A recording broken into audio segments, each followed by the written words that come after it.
Hey, everybody, welcome back to the show in the middle. I am your host, Justin Staten, and I am glad that you guys are back for another episode. I am going to make this a quick episode because I have some things to get done today because I have to go do my other part-time job, which I don't talk about on the show. And there's a reason I don't talk about on the show. It'd be my preference if people didn't know the part-time job that I do from time to time, because I don't ever want there to be signals crossed. And so I never talk about it, but that will be coming to an end here probably over the next year. And then I won't mind talking about it then. But hey, guys, before I get too deep in the weeds, just a reminder, We the Puppets, the audience for the best illusion ever performed. My new book is out on Amazon.com. And all you got to do is go over there and search We the Puppets, Justin Staten, and it will bring it up. And if you haven't picked up your copy, pick up your copy, guys. It would mean the world to me. It's a quick read,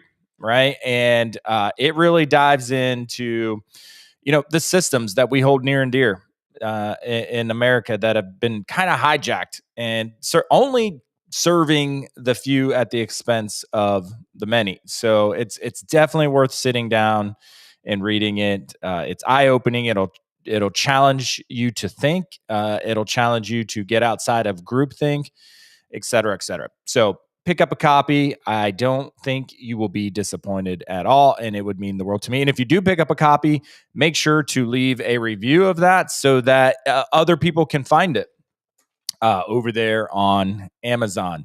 Also, if you guys are listening to this over on Apple or Spotify, make sure to subscribe so that you never miss an episode, and also leave a rating and review because it will help other people find the show organically. And even after this election, which we are 4 days out from this election, even afterward, there's so much work to do to make sure that our country is working for us, serving the will of the people, even long after, because there's so much accumulated damage and lack of better term, bullcrap that's been going on for years that needs to be fixed, that there's going to be work to do long after November 5th. So let's get this word out. Let's spread the message because I am tired of seeing politicians go to DC, go to the state capitals, go to city councils and just totally screw things up. And it's usually because they're serving their purpose, not the people's purpose. So anyway, if you haven't went out and subscribed yet on Apple Podcasts or Spotify, make sure you do it. And I know you guys are listening over there because I see the downloads, but just make sure to subscribe and leave a rating or review. It would mean the world to me. So on today's very quick show, a programming note too. I got to bring this up real quick. So there will be an episode that comes out tomorrow on the show.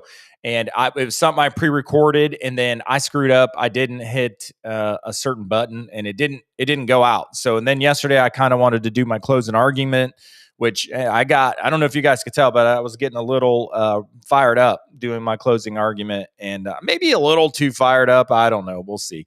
But I wanted to make sure I got that episode out. And then today I just wanted to do a quick episode, housekeeping things. And then, so I will post that episode tomorrow. It will go out. And it was with my good buddy, Arthur Solomon, who just wrote a great book. And so we talked about his book. We talked about him immigrating from Russia when he was younger, him and his brother and his mom. And it's a good episode. And I think you guys are going to like it. So that will post tomorrow. So you guys will have all weekend to check it out. And make sure you check it out. It's a good one. Arthur's got a great story, and he's a heck of a patriot. We need guys like that, running for office. So anyway, so there is a lot of talk. Let's get in with this brief show here. But there is a lot of talk right now that there could be some. Let me see. I want to make sure I'm using the right words. Actually, I'm just going to say that there could be some voter fraud activities happening in Pennsylvania. And I think there were some in sparse areas of maybe Texas or some of the stories that I saw. And these stories, I'm going to tell you guys, these stories are coming directly from X or Twitter, people's accounts, people who are videoing. They got their phones out. They're watching polling locations. They're watching drop boxes. all over the country because they just don't trust the system. I know the government keeps coming out and saying, "Oh no, this is a safe, secure, fair election."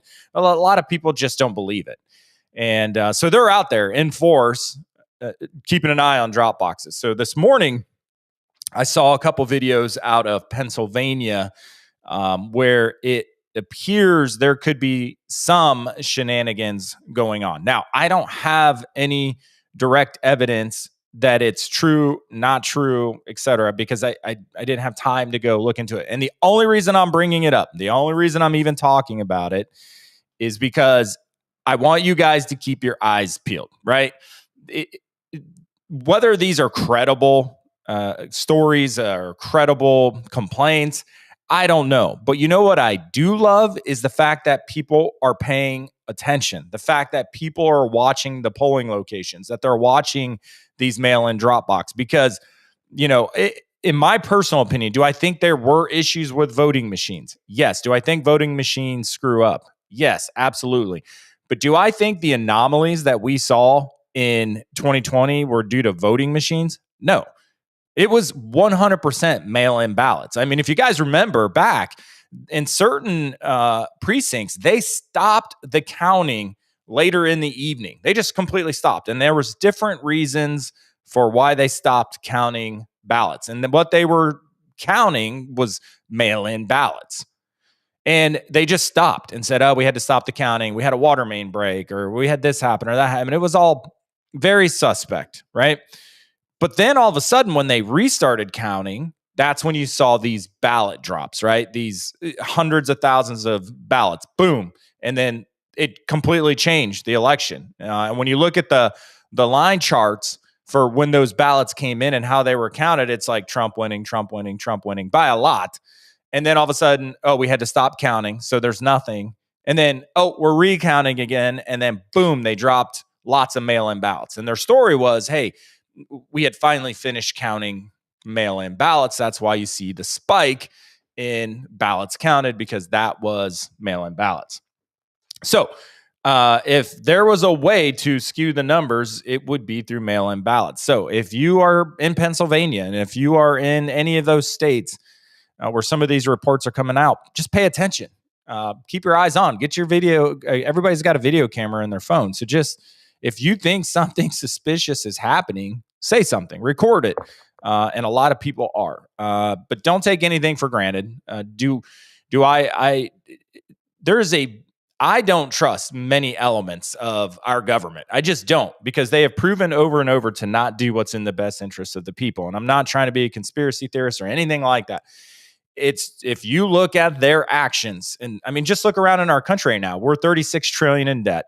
With 36 trillion of debt, you would think, every major city, community in America would have amazing roads and sidewalks and schools, and it would be a beautiful place. We wouldn't have homeless people everywhere. I mean, 36 trillion, guys. I know it's hard to wrap your mind around it because it just sounds like a number on a piece of paper, but 36 trillion is so much money. Like, it's hard. It's truly hard to wrap your mind around 1 trillion, let alone like a billion. It's a lot of money. Okay. It is very, very difficult to even fathom how much that is, because it is so much. And we're 36 trillion in debt, and 36 trillion can buy a lot of good stuff. But instead, all it's done is widen the wealth gap. And we still have homelessness. We still have a major drug problem in America. We have all these issues that, if we'd have spent all that money here at home, I think the United States looks totally different. I think it's a very, very nice place. We wouldn't have dirty subways. We wouldn't have roads crumbling. We wouldn't have construction going on all of our major highways for 20 years in a row. Like, it would be done, right? If we would have spent that 36 trillion all here, because we don't spend it all here, right? It gets spread out all around the world. And so I just don't trust our government to do what's in the best interest of our people. And if the government has an appetite for keeping the status quo, well, then I don't trust them to not try to put their finger on the scale of an election. I mean, you guys can tell me what you think by putting your comments in, but what's going to stop them if the objective is don't change the status quo because the status quo is what we benefit from? Then who's to say they're not going to put their finger on the scale?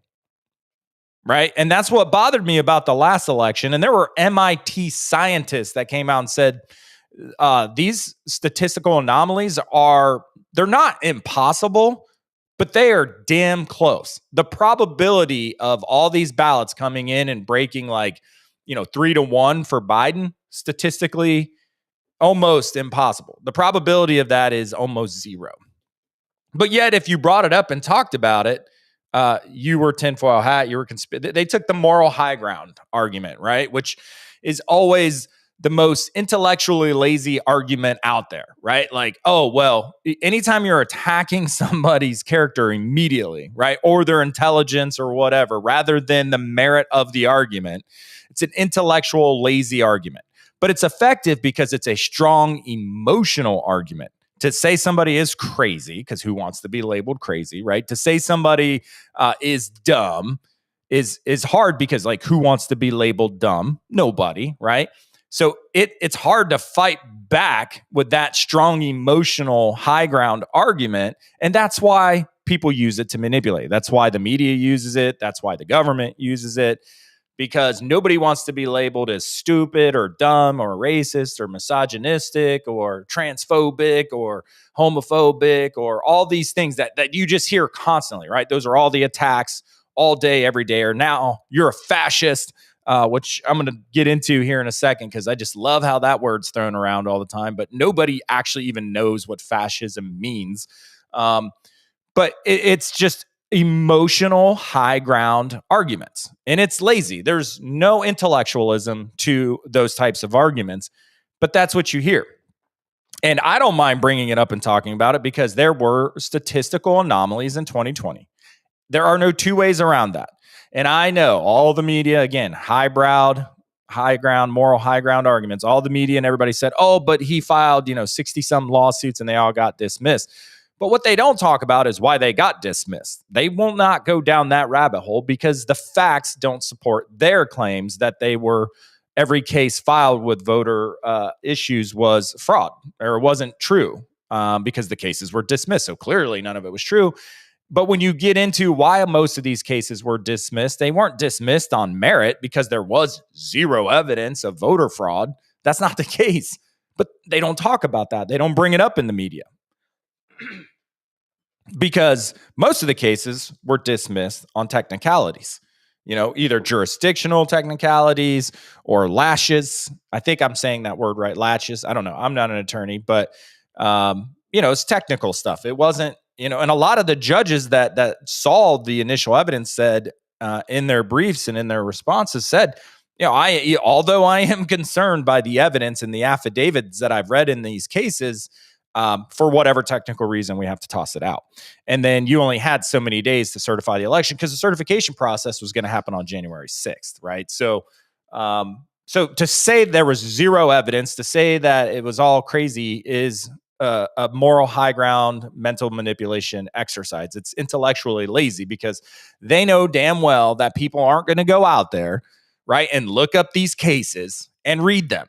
Like, you're not going to go read the complaints that were filed, right? You're not going to read what the courts said in their response to those complaints. They know that because you're busy. You're going to, you got soccer games to go to. You got Christmas. You got Thanksgiving to get ready for. You're finishing up the last quarter of the year for your business. Like, you're busy, right? We get it. You're planning your holiday trips to get back home and spend time with family. Nobody's going to sit down and read that stuff, right? It's just like most people in America don't sit down and read half the bills that Congress passes, even though that becomes the law by which you have to live. But we never take the time to sit down and read it. But I'm here to tell you, there were anomalies in 2020. That was the long-winded story to say there were anomalies in 2020, all right? There was this whole idea of zero evidence of voter fraud in 2020 is false. It is 100% false. And the fact that the media keeps perpetrating that lie just shows you how discredited they are. To even give them an ounce of credit is ridiculous and makes you intellectually lazy. But I get that most people will not go out and look this stuff up. I just happen to be one of those nerds who sits there and does it and spends my time looking at court cases, old court cases, and trying to figure out what's real, what's not real. Reading bills, reading actual data. Like yesterday, I talked about the GDP numbers. I went straight to the source. That's the kind of stuff I enjoy to do, and I know most people don't enjoy doing that. But that's the only way you're going to know the truth. That's why I'm confidently able to tell you that those GDP numbers that came out yesterday will be revised down, but you will not see that revision until November 27th. Like after the election's over. I mean, shoot. Thanksgiving will be over. We'll be thinking about Christmas when that slips out into the headlines that, oh, hey, by the way, third quarter GDP was actually revised down. But mark my words, that's what you're going to see. So I digress. So if you're out there and you're concerned, right, that could happen again, and it will be with mail-in ballots, right? The issue will be with mail-in ballots. I don't think it'll be voting machine issues like changing votes. I think that can happen, and I think it will happen in small numbers. That's why before you hand your ballot in, if you're using a machine to print that ballot out, just double check it, make sure it's accurate before you hand it in. And if you catch it on the front end, they'll fix it for you, right? They will make sure that is corrected. I think the issue is going to be ballot drops and dumps with mail-in ballots. That's where I think it's going to be. So if you're concerned about that, well, then spend the next 4 days paying attention to those drop box locations, right? Like get eyes on.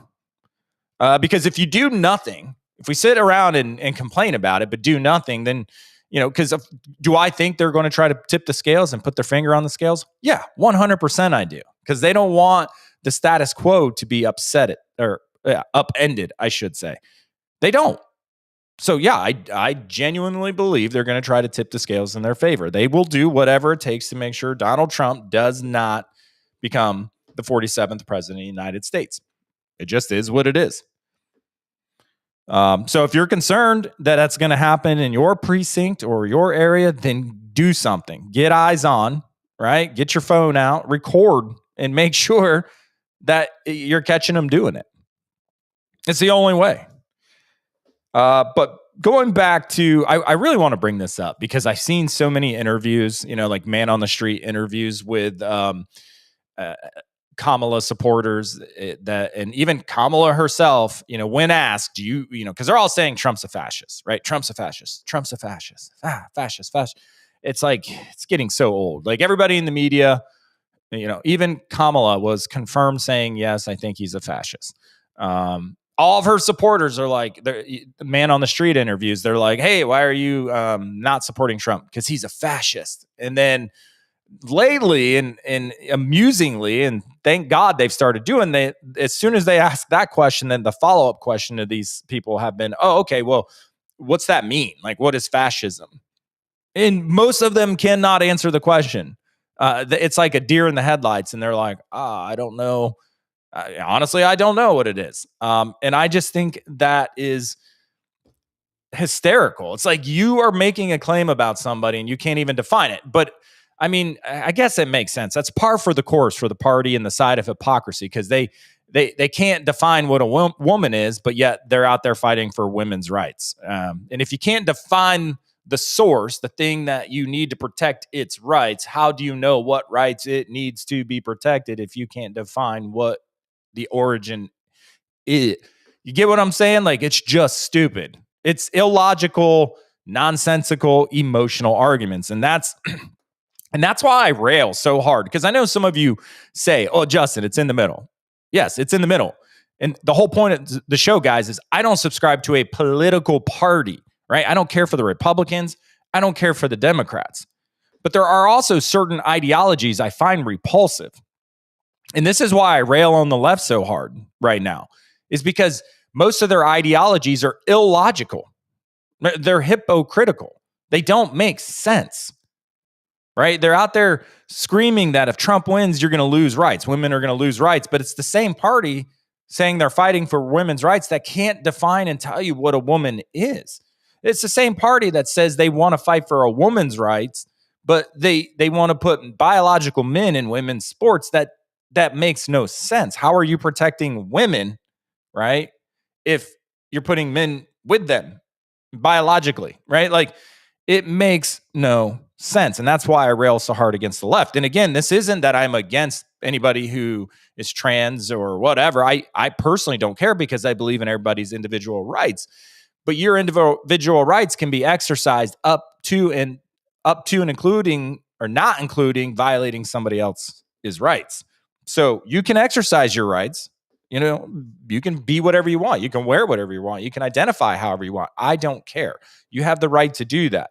What you don't have the right is while you're exercising your rights to do whatever you want, you can't violate mine or somebody else's, right? Like you can't force me to conform to your way of thinking. That is a violation of my natural rights.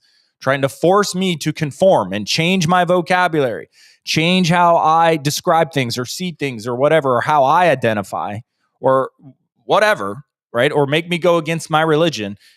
Your mandates of conforming is a violation of other people's natural rights. And the left they don't care. And that's why I rail so hard, because they want everybody to conform to what they think and what they say. And it's like, no, conformity is a violation of natural rights, right? You doing whatever you want is not, as long as you're not trying to get me to conform to what you're doing, because now you're violating my rights. And that's why I rail so hard against the left. But recently, they cannot. Well, racism's one of them too that they cannot define. I meant fascism, but racism is another thing they cannot define. But I want to talk about it. So I want to just so you guys, so those of you that actually listen to the show, right? I want you to at least be informed. So I got out my handy dandy dictionary. All right. And I have a dictionary from the 1970s because I actually wanted one from 1981, which was the year I was born. And that's what I thought I ordered was a 1981 dictionary, but it showed up. It was a 1977 dictionary. I was a little disappointed because I just thought that'd be cool to have a dictionary from the year I was born. But you're probably sitting there thinking, Justin, why do you have a 1970s dictionary to tell us what the definition of fascism is? And it's because I truly, truly believe that they have bastardized, like liberal college professors over the last several years. Hold on one second. I'm going to mute my mic here for just a second because I've got like a freight train of emergency vehicles going by and you might be able to hear. I think they already went by, so I don't have to mute. But why do I have out the dictionary from the 1970s? And I think it's because the definition of certain words have been changed over the last 20 years. Because when I was growing up and going through school, like we learned about a lot of this stuff and a lot of these words, and we talked about it, like racism and bigotry and fascism and, what a monarchy is and all, a plutocracy and autocrat. All these words were taught. I don't even think they teach it anymore in school. And we would have dictionaries that we would have to go to the library, or they'd be in the classroom when we were doing our reports for school and stuff, and actually make sure that we were using the right words, for our schoolwork. And over the last 10, 15 years, I've noticed like these words being thrown around. And when people are like explaining what they think that means, I'm like, that's not what it means. Like, why are you using it in that way? Because that word doesn't even mean that, right? And so I wanted to, it's just funny because they've been saying Trump's a fascist. And so I was like, well, let's just school everybody on what fascism is. And let's see if Trump is truly the one who's being fascist. Because one trend that I've noticed with the left and the Democrats specifically, it seems like they're always blaming you for what they are. Like they're the masters of projection, right? They're always projecting what they think and feel and do onto their opponents, like Trump.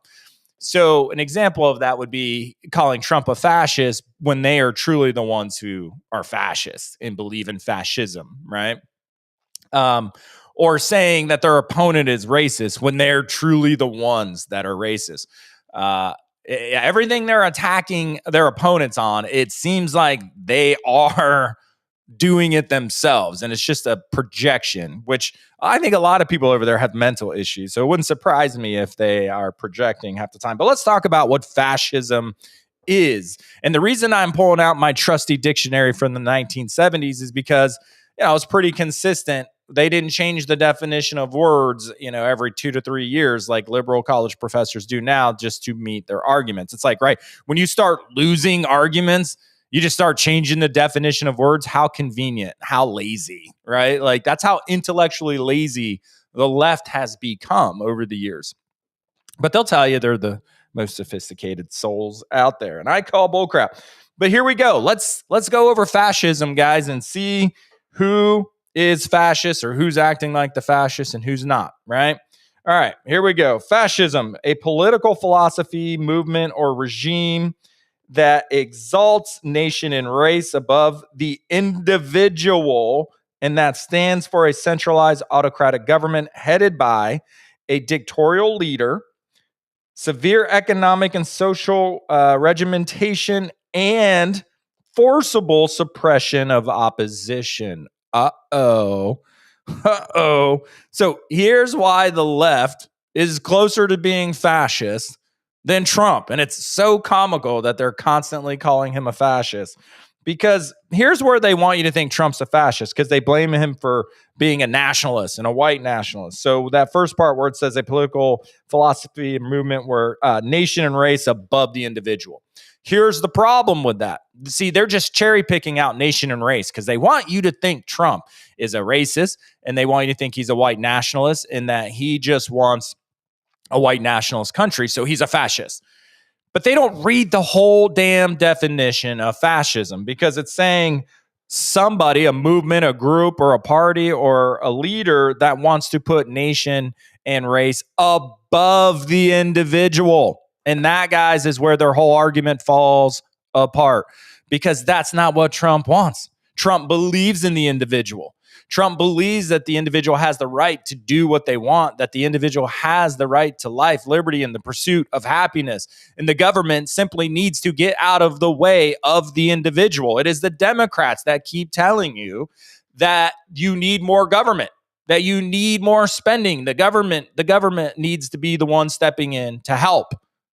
And Trump is like, no, the government needs to get out of the way of the individuals and let the individuals succeed.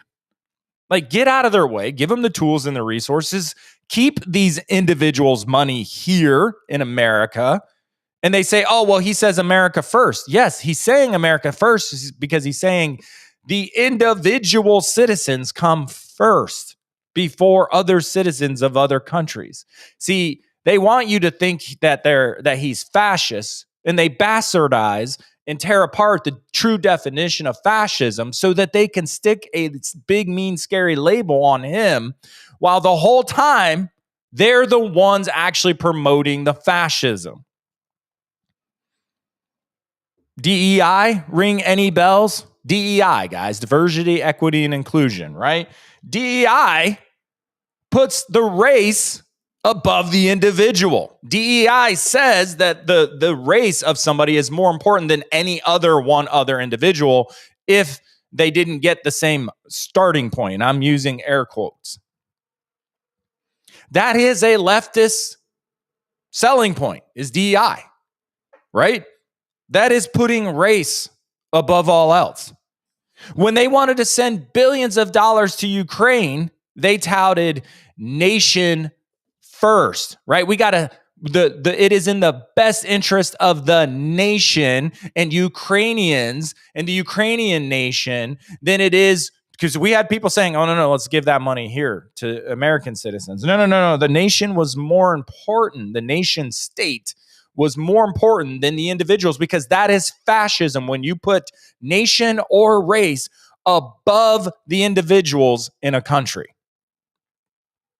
And then it's when you use forcible suppression of your opposition. I don't see Trump using forcible oppression over his opposition, but I sure the hell see the Democrats doing that.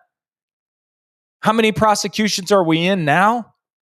So isn't it ironic that they keep calling Trump a fascist, but when you look up the actual definition of fascism, you see examples of what the Democratic Party is doing? I'm telling you guys, it's hysterical.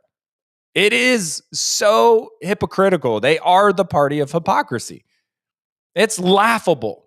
It is so laughable, and it only takes 10 minutes to go out and get your dictionary. And I recommend go get a dictionary that is pre-2000, because somewhere around 2000 is when the college professors got intellectually lazy and people got tired of getting schooled in debates and arguments because they didn't know how to use the right words and they wanted to bastardize the words. So what did? They just changed the definition. We need a definition that actually fits our narrative. So let's just change the definition of words. And so that's why I rely on my handy dandy Webster's dictionary from the 1970s. But it's right there. And it's pretty obvious that the Democrat Party is the only one putting race above individuals, right? I mean, I could go on with examples, on all day long with examples. They're the only ones putting nation states above the individuals of the United States of America, right? They're the only ones trying to suppress, sometimes through force and censorship, their political opponents. I mean, they literally came out just in the last week on different news outlets and said, yeah, we're going to try to pack the Supreme Court. If we win, we're going to eliminate the filibuster in Congress because they want a one-party nation state. It's so obvious, guys. Their only means of convincing you which way to vote is through mental manipulation and hate. They don't have a platform to run on. They're not talking about a platform and what they're going to do. And the platform proposals that they put out, or policy proposals that they put out, are placations. Like telling black men that, hey, we're going to legalize marijuana everywhere. And black men are like, what are you trying to say right now? Like, you put that on your policy, like you have an economic plan for black men. And like the last one on the list is that you're going to legalize marijuana everywhere. Like, what are you saying? What are you trying to say to me? Like, how insulting. Like, oh, I'm just going to be like, yeah, because I smoke weed all the time and I get high. And that's all I care about. It's just like the women's right and abortion thing. It's like they genuinely think that the only thing women care about is getting abortions. And it's so insulting.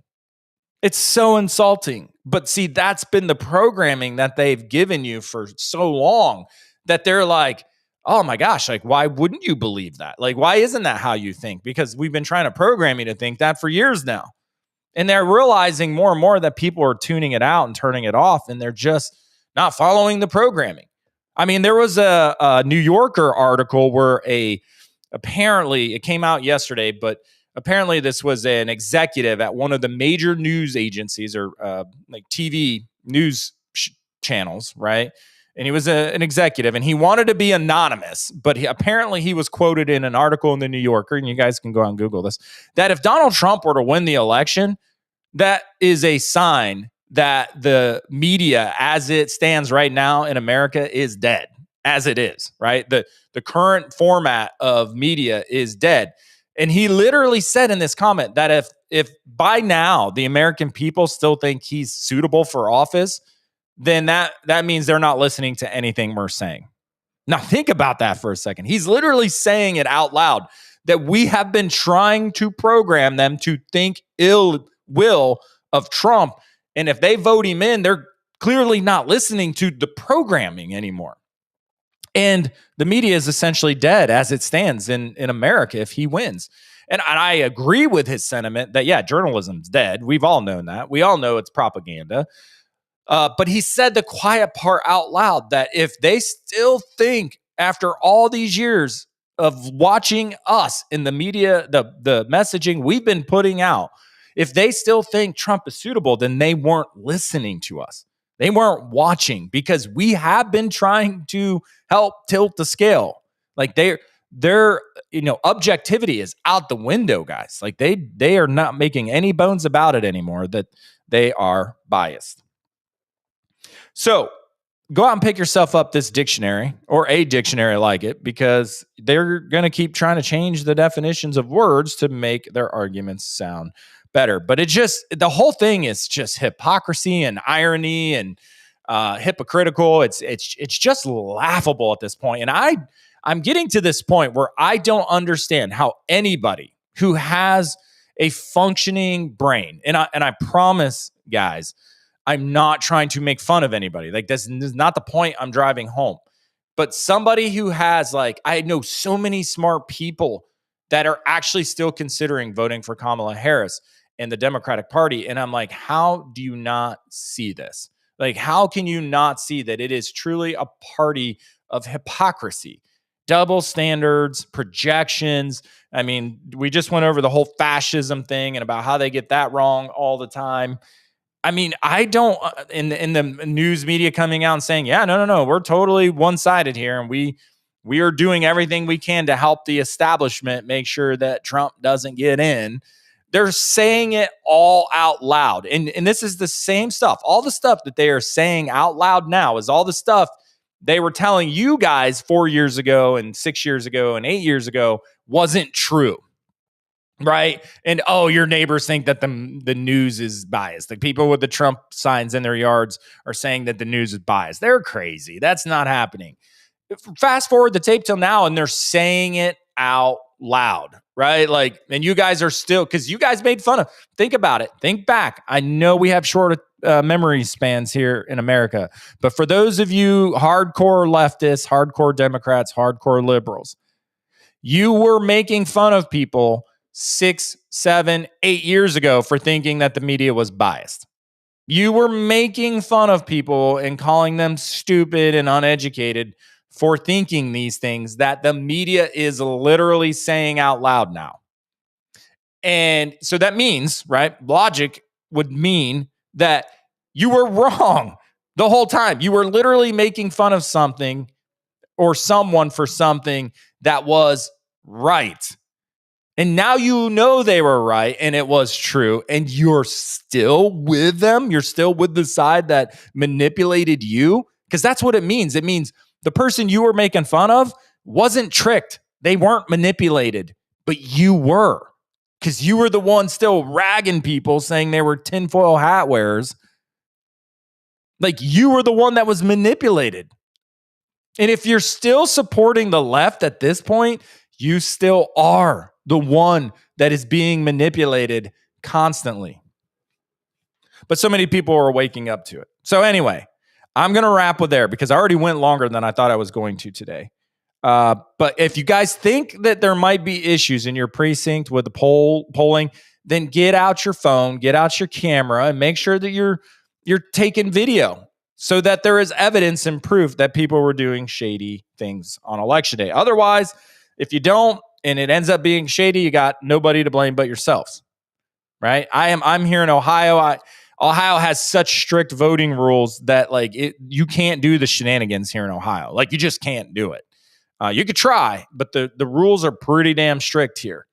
But there are states where the rules are not as strict as Ohio. So if you're in one of those states, get your eyes open, get out there and do your work, right? Because if you can't Monday morning quarterback it. That's all I'm going to say is if it goes that way and there ends up being 100,000, 200,000 ballot dump on your precinct and you sat around and did nothing, you can't Monday morning quarterback it, and you can't bitch about it. All right, guys. Well, that's it. That's all I got for today. Sorry, I got to keep it brief, but I do have such a busy day and a busy weekend coming up. Guys, 4 days out. So if you have not gotten to the polls yet, get out and vote. Vote. Make sure you get 10, 20 people to the polls. And Monday, I'm going to talk about where the latest polls came in, the election polls, and what that is looking like on the electoral map. And we will have a whole show leading into Tuesday, the election day, of where I think the polls are, where I think the map's going to come in, and who I think is truly going to win with no shenanigans. That will be the show on Monday. But guys, get out and vote. There's only a couple days left to do it. So if you can early vote still. Go early. Go to the polls. Don't send in a mail-in ballot. Show up in person. Vote early, and then make sure you get 10, 20 more people to the polls. As a reminder, my book, We the Puppets, the audience for the best illusion ever performed, is out. Make sure to pick up a copy. It would mean the world to me. Thank you for all of you who have so far. Sales have actually been really good in this first week that it's been out. So I appreciate you guys. And we're starting to gain some traction. Some good news on that front. I've got some radio shows that have reached out and some large podcasts that have reached out that want to showcase the book, bring me on for an interview. So I'm super excited about that. and possibly one TV network. We'll see. But I don't even know if you sell books by going on these things, but I think it's cool and I'm going to do it anyway. So we'll see how it goes. But thank you to all of you who have picked up a copy of the book. It really means the world to me. And I can't wait to start getting your guys' feedback on it here relatively soon. And if you guys are over on Apple or Spotify, make sure to take a second to leave a rating or review and subscribe. That way you never miss an episode. It would mean the world to me. But I got to jump. I hope you guys all have a wonderful weekend. And I will be back here with you on Monday. But until then, guys, stay informed, stay strong, but most important,